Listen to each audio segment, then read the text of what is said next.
बघा, ज्यावेळेस बाबावरती दुःख होते आणि त्या दुःखाने त्रस्त बसले,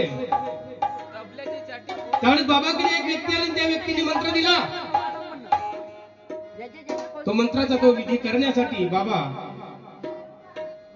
पूर्ण कुटुंबासोबत पाचही भाऊ बसले आणि विचार करू लागले की आता हा विधी कोण करणार. त्यावेळी तो विधी करण्यासाठी कोणीच तयार झाला नाही. त्यावेळेस बाबाला खूप विचार आला आणि विचार आल्याच्या नंतर स्तब्ध बसले.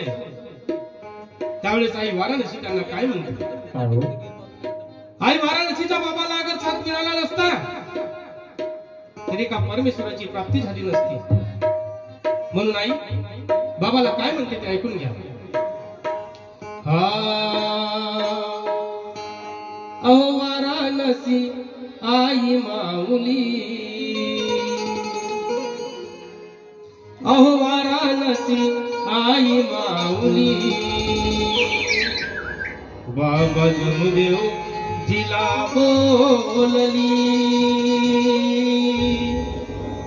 अहो वाराणसी आई माऊली.